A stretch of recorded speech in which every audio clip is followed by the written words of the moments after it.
बताना। तो हेलो दोस्तों, नमस्ते, सत श्री अकाल। स्वागत है आपका एक बार फिर से मेरी यूट्यूब चैनल पे।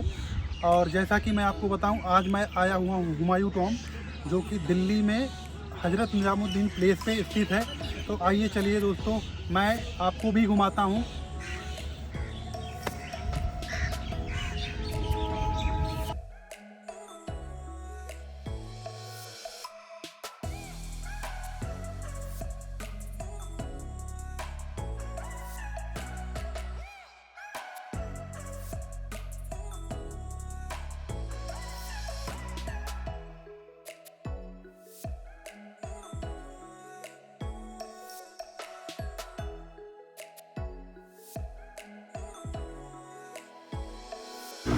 तो दोस्तों, हमने टिकट ले ली है। तो अगर टिकट की बात करूं तो फॉर अडल्ट 40 रुपीज़ एंड अगर चिल्ड्रंस की बात करूं, अगर बच्चे 14 साल से नीचे हैं तो उनका कोई चार्ज नहीं है। 14 साल से अबव हैं तो उनका भी 40 रुपीज़ चार्जेस है। और अगर मैं बात करूं फॉरनर्स की तो उनका 600 रुपीज़ ईच पर्सन टिकट है।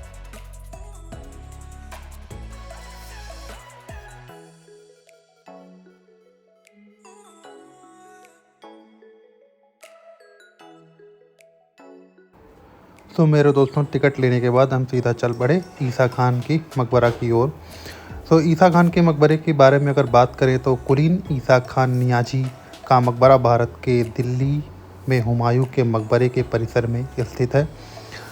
मकबरा आकार में अष्टकोणीय और मुख्य रूप से लाल बलुआ पत्थर से निर्मित शेर शाह सूरी के शासनकाल में 1547 ईस्वी में बनवाया गया था। ईसा खान की मस्जिद मकबरे के पश्चिम में स्थित है, जो अन्य इमारतों के साथ हुमायूं के मकबरे के परिसर का यूनेस्को विश्व धरोहर स्थल है।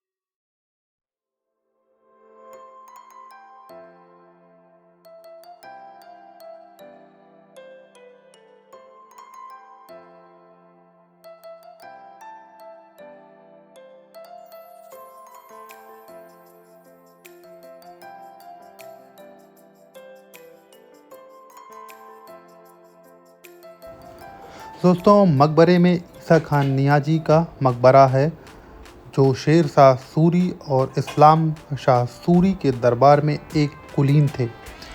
यह हुमायूं के मकबरे के परिसर में बू हलीमा के बगीचे के दक्षिण में स्थित है।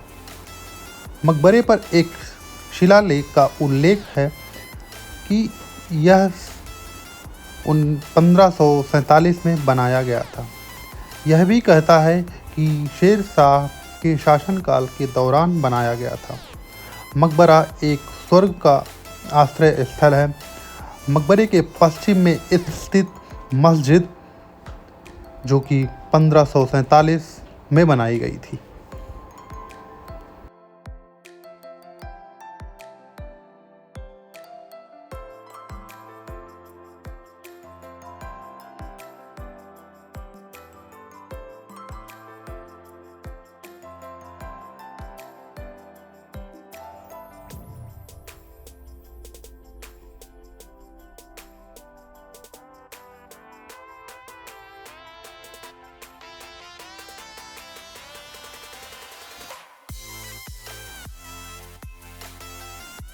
दोस्तों, मकबरे का निर्माण लोधी स्थापत्य शैली में किया गया था।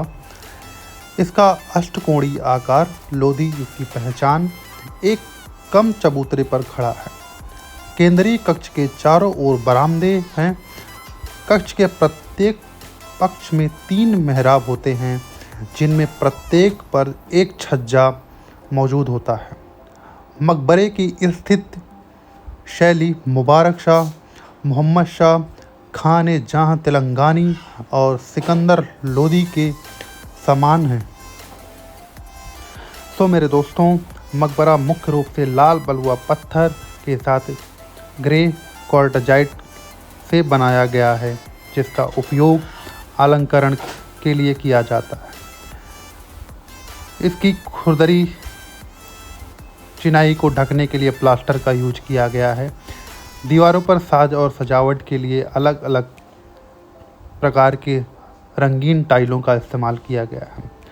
मकबरे का प्रवेश द्वार 1 मीटर लगभग 3.5 फीट पर खड़ा हुआ है, जहां सीढ़ियों से ऊपर पहुंचा जा सकता है, लेकिन फ़िलहाल के लिए अभी बंद किया गया है।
तो मेरे दोस्तों, यहाँ से अब सीधे चलते हैं हुमायूं के मकबरे की ओर।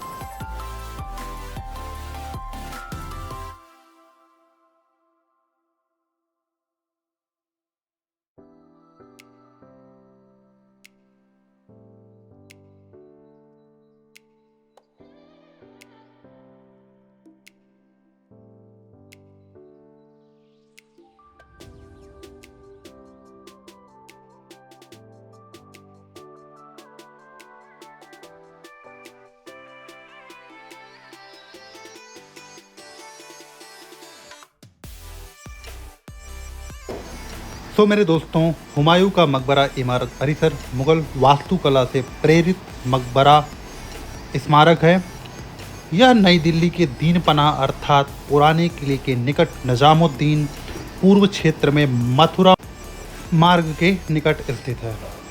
गुलाम वंश के समय में यह भूमि किलोकरी किले में हुआ करती थी और नसीरुद्दीन के पुत्र तत्कालीन सुल्तान केकूबाद की राजधानी हुआ करती थी। यहाँ मुख्य इमारत मुग़ल सम्राट हुमायूं का मकबरा है और इसमें हुमायूं की कब्र सहित कई अन्य राजसी लोगों की भी कब्रें हैं।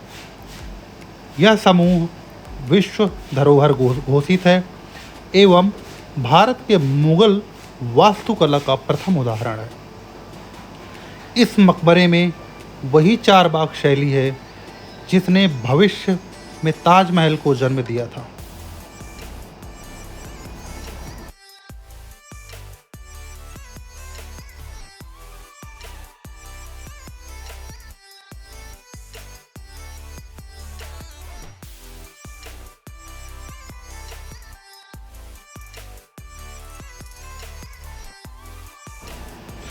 दोस्तों, यह मकबरा हुमायूं की विधवा बेगम हामिदा बानो बेगम के आदेशानुसार 1562 ईस्वी में बनाया था। इस भवन के वास्तुकला सैयद मुबारक इब्न मिराक गियासुद्दीन एवं उनके पिता मिराक गुयासुद्दीन थे, जिन्हें अफगानिस्तान के हेरात शहर से विशेष रूप से बुलाया गया था। मुख्य इमारत लगभग 8 वर्षों में बनकर तैयार हुई और भारतीय उपमहाद्वीप में 4 बाग शैली का प्रथम उदाहरण बनी। यहाँ सर्वप्रथम लाल बलुआ पत्थर का इतने बड़े स्तर पर प्रयोग हुआ, जो 1993 में इस इमारत समूह को यूनेस्को द्वारा विश्व धरोहर स्थल घोषित किया गया। इस परिसर में मुख्य इमारत मुगल सम्राट हुमायूं का मकबरा है। हुमायूं की कब्र के अलावा उसकी बेगम हामिदा बानो तथा बाद के सम्राट शाहजहां के ज्येष्ठ पुत्र दारा शिकोह और कई उत्तराधिकारी मुगल सम्राट जहांदर शाह, फर्रुखशियार, रफ़ी-उल-दरजत, रफ़ी-उद-दौलत एवं आलमगीर द्वितीय आदि की कब्रें स्थित हैं। इस इमारत में मुगल स्थापत्य में एक बड़ा बदलाव दिखा, जिसका प्रमुख अंग 4 बाग शैली के उद्यान थे। ऐसे उद्यान भारत में इसके पूर्व कभी नहीं दिखे थे। इसके बाद अनेक इमारतों के अभिन्न अंग बनते गए।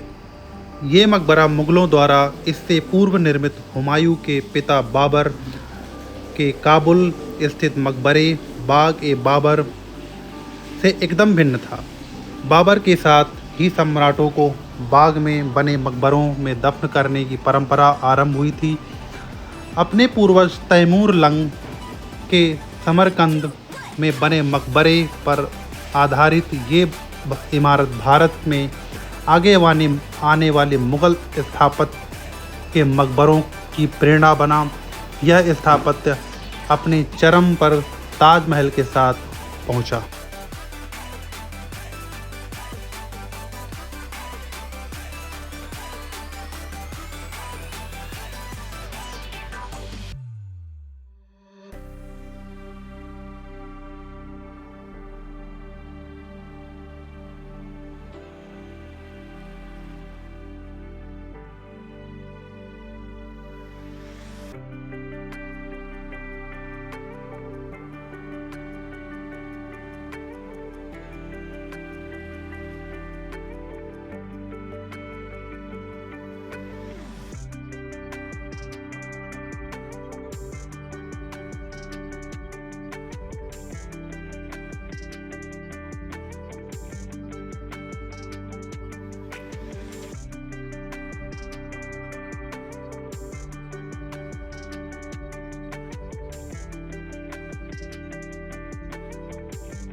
तो दोस्तों, यमुना नदी के किनारे मकबरे के लिए इस स्थान का चुनाव इसकी हज़रत निजामुद्दीन दरगाह से निकटता के कारण किया गया था। संत निजामुद्दीन दिल्ली के प्रसिद्ध सूफी संत हुए हैं। यहाँ इन्हें दिल्ली के शासकों द्वारा काफ़ी माना गया है। इनका तत्कालीन आवास भी मकबरे के स्थान के उत्तर पूर्व दिशा में निकट ही चिल्ला निजामुद्दीन औलिया में स्थित था। बाद में मुग़ल इतिहास में मुग़ल सम्राट बहादुर शाह जफ़र ने 3 अन्य राजकुमारों सहित 1847 के प्रथम भारतीय स्वतंत्रता संग्राम के दौरान यहाँ शरण ली थी। बाद में उन्हें ब्रिटिश सेना के कप्तान हॉटसन ने यहीं से गिरफ्तार किया था और फिर उन्हें रंगून में मृत्यु पर्यंत कैद कर दिया गया था। दिल्ली से अपने विदा होने को बहादुर शाह जफ़र ने इन शब्दों में बांधा है: जलाया यार ने ऐसा कि हम वतन से चले, बतौर शमा के रोते इस अंजुमन से चले।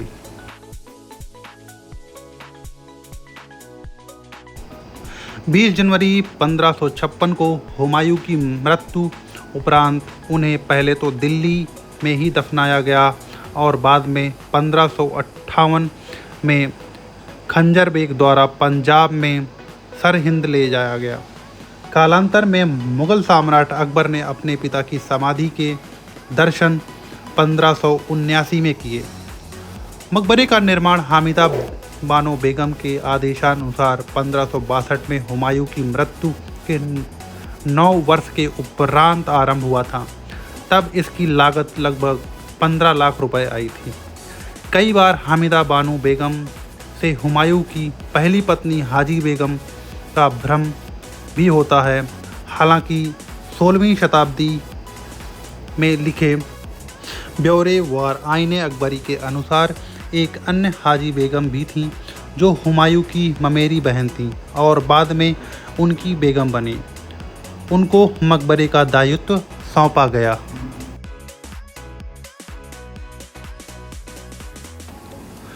अब्दुल कादिर बंदियानी एक समकालीन इतिहासकार के अनुसार इस मकबरे का स्थापत्य फारसी वास्तुकार मिर्जा घियाथुद्दीन ने किया था, जिन्हें हेरात बुखारा वर्तमान उज़्बेकिस्तान में एक विशेष रूप से इस इमारत के लिए बुलाया गया था। उन्होंने हेरात की और भारत की भी कई इमारतों की अभिकल्पना की थी।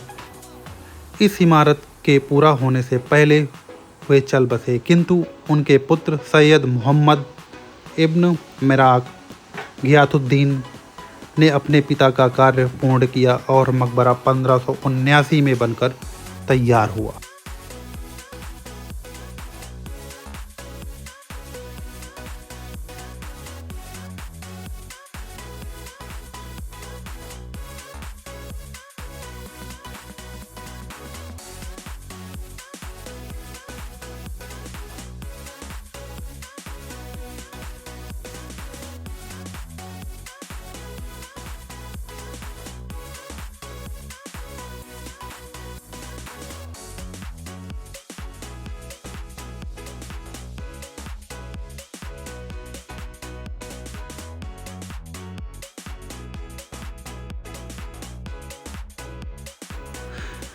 बाहर से सरल दिखने वाली इमारत के आंतरिक योजना कुछ जटिल है। इसमें कुछ मुख्य केंद्र कक्ष सहित 9 वर्गाकार कक्ष बने हैं।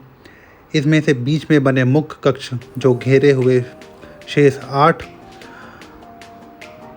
2 कक्ष के बीच में खुलते हैं। मुख्य कक्ष गुंबदाकार एवं दोगुनी ऊंचाई का 1 मंजिला है और इसमें गुम्बद के नीचे एकदम मध्य में 8 किनारे वाले एक जालीदार घेरे में द्वितीय मुगल सम्राट हुमायूं की कब्र बनी है।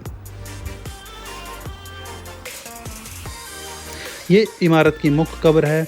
इसका प्रवेश दक्षिणी ओर एक ईवान से होता है तथा अन्य दिशाओं के ईवानों में श्वेत संगमरमर की जाली लगी है। सम्राट की असली समाधि ठीक नीचे आंतरिक कक्ष में बनी है, जिसका रास्ता बाहर से जाता है। इसके ठीक ऊपर दिखावटी किंतु सुंदर प्राकृतिक बनाई हुई है।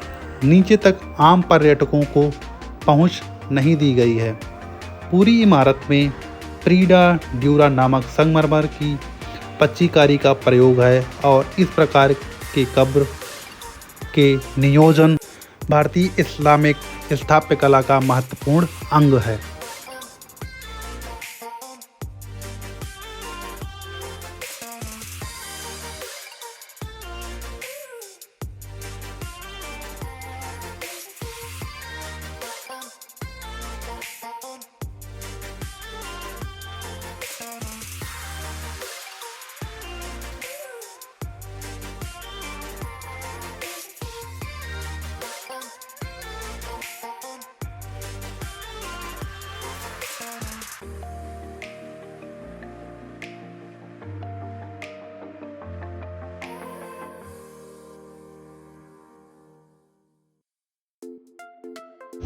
तो आई होप दोस्तों ये वीडियो आपको ज़रूर पसंद आई होगी। तो वीडियो को लाइक, शेयर और जो भी इस चैनल पे नए हैं तो चैनल को सब्सक्राइब करना ना भूलें। मिलते हैं नई वीडियो पे एक नए टॉपिक के साथ। धन्यवाद।